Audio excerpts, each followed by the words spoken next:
Mimi na challenge ya maswali kadhaa hapa, nataka nikuulize. Uko tayari? Sio magumu sana. Niko tayari. I'm always ready. So ni maswali ya kawaida. Hivi ukiambiwa uchague kuishi wiki moja bila simu au bila pesa, utachagua kitu gani? Hey, that's tough. Bila simu nafikiri. Naona kama pesa muhimu zaidi.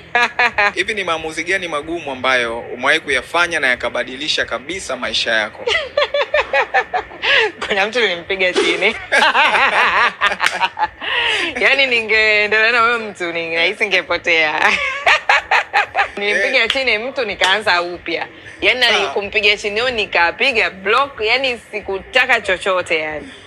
Hivi leo ukipewa milioni 100 hii hapa pap, ni kitu gani cha kwanza utafanya? Kwanza nitaenda Santorini.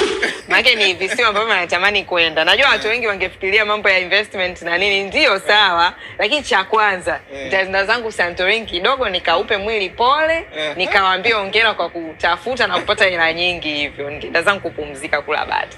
Okay, sawa. Ukipewa dakika 1 kuzungumza na dunia nzima, ni ujumbe gani ambao utapenda dunia ifahamu?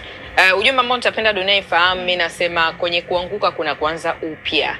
Unaweza kuanza upya na ukawa mtu bora, ukawa mtu muhimu, ukawa mtu mzuri kabisa kwenye jamii. Kwa hiyo ukifeli, anza upya. Jua kufeli ni sehemu ya kupata mafanikio. Naweza kuiambia hivyo dunia.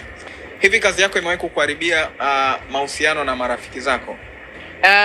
Ndiyo, kwa sababu unapopata achievements zaidi na unapopata vyeo vikubwa, unapoteza pia marafiki kwenye safari. Mara nyingine sio unapoteza kwa nia mbaya, watu wana feel kwamba you are different from them, na mara nyingine ubize wa kazi na majukumu unakufanya baadhi ya vitu ambavyo labda wao walikuwa wanavitaka ushirikiane nao kama zamani unashindwa. Kwa hiyo unaweza ukaa kwenye position ambayo huwezi kuwa na ile social life ambayo ulikuwa nayo zamani. Kwa hiyo kidogo kidogo unakuta inakutenga na baadhi ya marafiki. Kwa wale marafiki watakaobakia ni wale marafiki wachache ambao wanaweza kupita na wewe kwenye hali zote na wakakubaliana na changamoto na fursa ambazo wewe unazipata.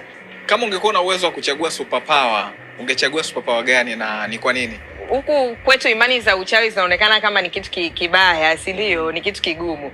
Yaani mimi natamani zile imani zingeweza kutumika positively. Labda ningetakiwa kupewa superpower lakini itumie positively.